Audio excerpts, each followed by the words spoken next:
in this building than this little one was that Dada was sitting up here next to us and not next to her. We're celebrating a championship. You okay? Are you excited? Nope. Oh, that's you. That's right. That's you. Yeah. Now she's happy. Draymond Green, now the perennial champion and our coworker. So we'll get to you in a minute. A new definition to pool party here as we watch you bathe in champagne. Yes, Jordan ma'am. Poole, how does it feel? Remarkable, amazing to be a part of. An amazingly special team we have, and I'm just so thankful to be around these guys. So I don't know. They're remarkable. I mean, watching you go through your journey and watching you develop, and we talked about the confidence that Dre, Clay, and Steph gave you, and then you stepped into the role. But now as a champion, right, smelling like champagne with a cigar on the side, right? When you went into the locker room, who did you tweet to? Who did you Instagram? Who did you call first? Right away, I celebrated with my guys. Yeah. ASAP. Yeah. I didn't talk to anybody else. I didn't text anybody. No Instagram Live, nothing, man. These guys they've had my back since day one. Yeah. You know, it was a lot of dark days. I was telling somebody we had the worst record in the league my first year. You know, and these guys they were built for it, and they took me under their wing, and they taught me, and they never let me slide, and they never let me do anything that would diminish my player, the way I am as a player, on the court, off the court. Guys like Draymond, he's had me since day one. Yeah. And when I say that, it's not just because it's since day one. And road trips, on the road, off the road, at home, it's just these guys are just special, and we wouldn't be here without them. Well, Draymond, I'm going to start off, they got the brotherhood and Duke, but we Spartan dogs, so we champions, and there was a whole bunch of Spartans here, but Steve Kerr and also Klay Thompson, they were here, and they said they didn't know that they really could get back here. When did you guys know collectively that was a possibility? I've said from the very beginning, no one has proven that they can beat us whole. It has not been proven yet, and I've stood on that. I've believed that. I think, earlier in the year you get off to a great start and you understand, like, man, we got a chance, and we have Klay coming back. Then Klay comes back. The day he gets back, I go down. And, then, okay, go ahead, baby. and then the day I get back, Steph goes, or a game later, Steph goes down. And you start to feel like, man, are we going to be healthy enough to do it? And once they said, Steph will be good to go to start round one, I believe then, like, all right, we're healthy, we'll be good to go. Talk about the, again, the 2 years you guys were down, not healthy. Most organizations, most teams kind of give up, move guys around. It's done. The dynasty is over. How did y'all stay positive, and how did you keep believing? Because a lot of us, me included, you look and you say, hey, this is how teams end, right? But you guys, through those 2 years, stayed together through some tough losses, but kept believing that you can get back here, which we all thought was impossible. So tell us how you did it. I'm happy you admitted that. I appreciate it. Hey, wait a minute. You ain't the only tough dude. I am not acting to be tougher than you, my brother. I don't think that at all.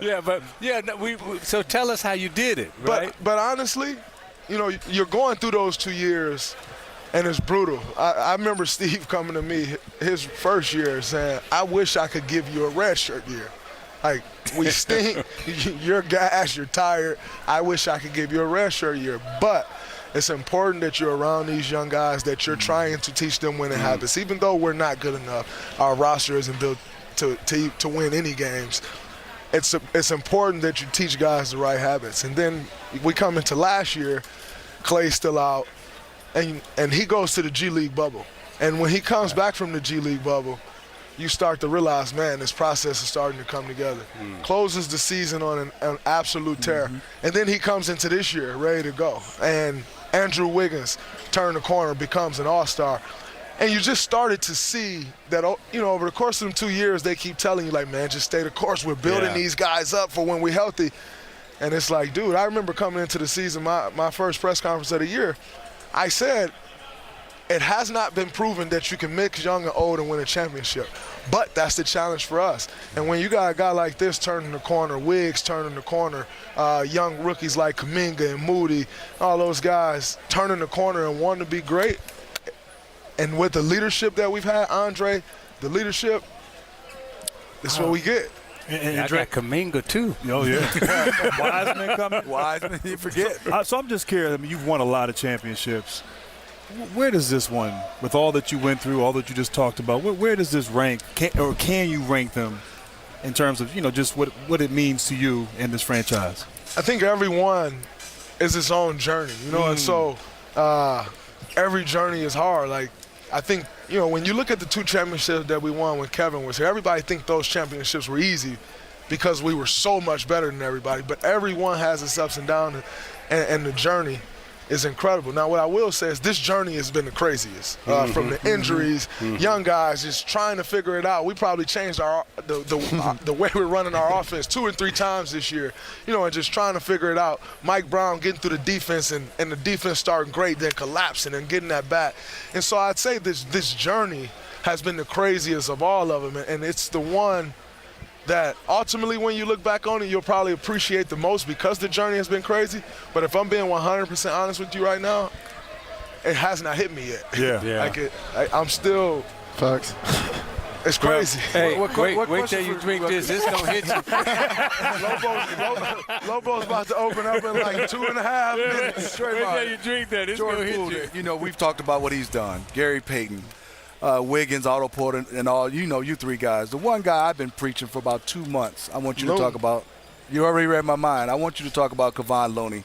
I'm not saying he doesn't get praise. It's just he's been that staple and that glue guy for you guys. He has been for years. I always say Kevon Looney, no matter who I've played with, I played with Andre Iguodala for years, and we all know who Andre Iguodala is.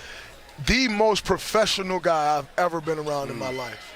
Does not have any type of hiccups. Not late for anything. Doesn't complain about anything. Dude don't even like you to help him up off the floor. Like he doesn't complain about anything. And to see him rewarded this year the way he's been rewarded for his hard work, playing 82 games. You're talking about a guy who had 2 hip surgeries within a matter of 7 months of being a pro. Wow. He plays 82 games this year. Is the one steady rock that we have to build up on.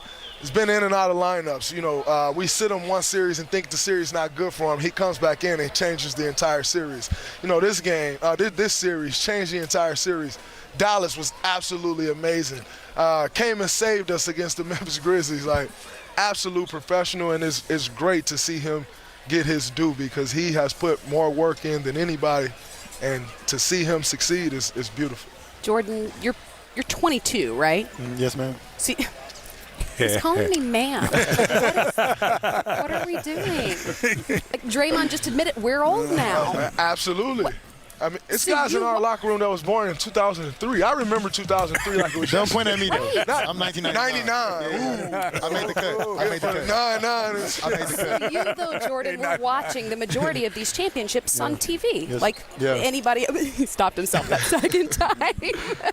Did you ever think, I'm going to be part of that? Not with these guys. Not with this special group. I felt like I would be on this level, on this stage. I didn't know when, but I couldn't have been in a better situation than I am in right now. And